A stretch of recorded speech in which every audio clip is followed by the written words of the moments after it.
channel video đấy mà nó comment này mà gì là comment này mà share thì channel natural photo đi lên video mà gì comment gì ra đây comment đi về được nó bà lên rồi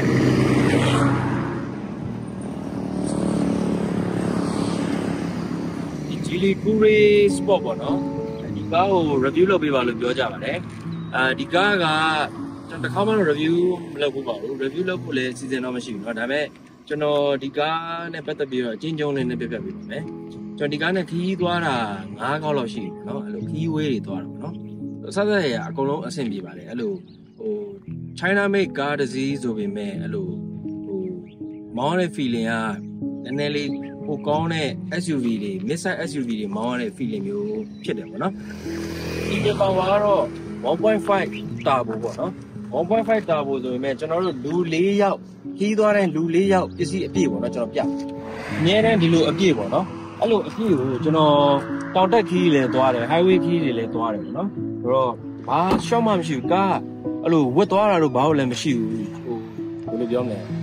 ရုံးထားကောင်းတယ်ပေါ့နော်အဲ့လိုမျိုးဒီတော့နောက်တစ်ခုကဒီကားရဲ့အကြောင်းပေါ့နော်ကားရဲ့အကြောင်းလည်းငကိုတိုင်းကလည်းခဲရောင်ပဲခဲရောင်မှာကျွန်တော်ကလေးဆက်မှာ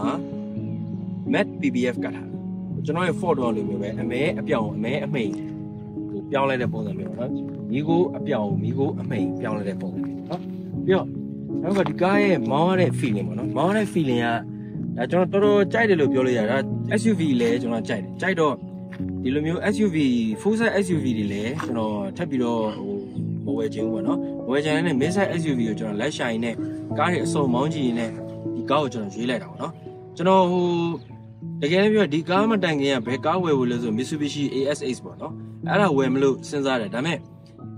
ဒီကားမောင်းရတာပို့ပြီးတော့ဒီကားကို test drive လုပ်ကြည့်လိုက်တဲ့အချိန်မှာပို့ပြီးတော့ကြိုက်တယ်ပေါ့နော် interior တွေကလည်းတကယ်တမ်းတော့လှတယ်ပေါ့နော်ရှင်းသိတဲ့အတိုင်းပဲ China made ကားဆိုတော့အထက်တည်းကအစုံနေတော့ထည့်ထားပေးတာပေါ့နော်ဆိုတော့ interior ကိုလည်းချက်ပြမယ်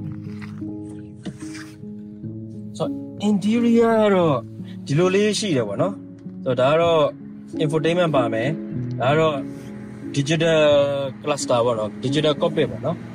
အဲ့လိုမျိုးပေါ့ပြီးတော့ pedal shift တွေပါမယ်ကားစီးမှာဒါ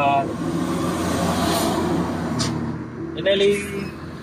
အဲ့လို model မြင့်တဲ့ကားစီးမှာပါတယ် green မြင့်တဲ့ကားစီးမှာပါတယ် CRN ခလုတ်တွေပါတယ်ပေါ့နော်အကုန်လုံးတော့တကယ်တမ်းတော့တိတ်တော့မသုံးပြဘူးပေါ့နော်တချင်းကြော်တာအတန်ကျဲတာလားအဲ့လောက်ပဲသုံးပြပါတယ်ပြီးတော့သူ့ရဲ့ gear ပေါ့နော် gear ကတော့ဒါ electronic gear ပေါ့နော်ဟိုလိုမျိုးတကယ်ဟိုလိုမျိုး physical gear ကြီးတော့မဟုတ်ဘူးပေါ့နော်နည်းနည်းလေးဘယ်လိုပြောမလဲ shift by wire ပေါ့နော်အဲ့လိုမျိုးပေါ့အဲ့လိုမျိုး gear ပါပြီးတော့အကုန်ပါပါတယ်ဒီမှာအစုံ function တွေအစုံပါဘာတွေပါလဲတော့သေးသေးတော့မပြောတော့ဘူးเนาะဒီကားနဲ့ကတကယ်တမ်းတော့ကားတစ်စီးရဲ့အကြောင်းကိုသိချင်ခီးခဏခဏသွားကြည့်ပါအဲ့ဒီကားကိုပြဿနာမပေးဘူးပြီးတော့ဒီ engine တွေကလည်းတောင်တက်တွေဘာတွေဂုံးစင်းတွေမှာဒါ gear box တွေရော engine တွေရောအကုန်လုံးကဟိုအဆင်ပြေတယ်ကောင်းတယ်ရုံးတယ်ဆွဲတယ်ထိန်းတယ်ဆိုရင်ရပြီပေါ့နော်ဒါတွေကတော့တကယ်တမ်းတော့ leather တွေတော့ဖြစ်ပေမဲ့ဒါပေမဲ့ leather အစစ်တော့မဟုတ်ဘူးเนาะ leather အတုပေါ့ synthetic leather လို့ပြောရမှာပေါ့เนาะအဲ့လိုမျိုးပါပြီးတော့ power window အကုန်လုံးပါပါတယ်ဒီထိုင်ကုန်တွေလည်း leather ပေါ့เนาะ leather တော့လည်းခုနပြောတဲ့အတိုင်းပဲ synthetic leather ဖြစ်ပါတယ်ပြီးတော့အပေါ်မှာ sunroof ပါပါတယ်အပြည့်ပါဆိုတော့အပြည့်ကြီးပါပါတယ်မှန်လည်းဖွင့်လို့ရပါတယ် Honda ရင်လည်းအတန်းကောင်းပါတယ်အရှိကိုပြကြည့်တယ် Honda ရဲ့အတန်းကောင်းလားမကောင်းလားအရှိကိုပြကြည့်တယ်အဲ့လိုမျိုးပါနော်ဟိုဟွန်းတင်းလူသိတယ်ကြည်တယ်ပေါ့နော်အဲ့လိုမျိုးပါပဲနောက်ခန်းလဲကျဲတယ်နောက်ခန်းလဲတကားတစ်ချက်ဖွင့်မပြရတော့ဘူးပေါ့နော်ဒီလိုလေးပဲပြလိုက်တော့မယ်နောက်ခန်းလဲကျဲတယ်အခုချိန်မှာဒီလေးကိုဝယ်မယ်ဆိုရင်တော့တန်အောင်ပေါ့နော်တန်အောင်ပေါ့ဘာလို့မတန်အောင်လဲဆိုတော့အခုချိန်မှာကျွန်တော် online မှာတွေ့တာ950 800ကျော်လောက်ပေါ့ချိုးရဆို800ကျော်လောက်ခေါ်နေကြတယ်ပေါ့နော်တော့ကျွန်တော်ဒီကားဆိုရင်ကီလို1000ကျော်လေးပဲရှိပါသေးတယ်brand new ဘာလို့ကီလို1000ကျော်လဲဆိုတော့3-4လအတွင်းမှာလုံနဲ့ခီးသွားတဲ့ခီးတွေသွားကားတစ်စီးလုံးကတော့ဒီလီကူရီကတော့ body လာတယ်ပေါ့နော်အဲ့လိုမျိုးဘာမှထပ်လုံးစရာမလိုဘူးကျွန်တော် matte PPF ကလိုက်တာနဲ့တင်ကားရုပ်ထွက်နေပြီနော်အဲ့လိုမျိုးပါပြီးတော့ chrome တွေအကုန်လုံး chrome delete လောက်ထားပြီးတော့ဒီကိုရောင်နဲ့လက်ရောင်နဲ့နှမျိုးပဲလောက်ထားပါတယ် မင်းလုံးနဲ့လည်းအနက်ဆင်းမို့တိုင်းအထဲထဲက brake caliper ကတော့ဟို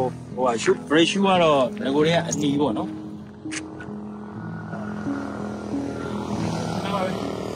ဒီရတော့နောက်ထပ် mini review လေးမှပြန်ပြပါGLS sponsor မဟုတ်ပါဘူးကျွန်တော်ဘောက်ကိုပဲထားဒီဗီဒီယိုလည်းပြန်ပြီးတော့သုံးဝင်မရှိပါဘူးကျေးဇူးပါ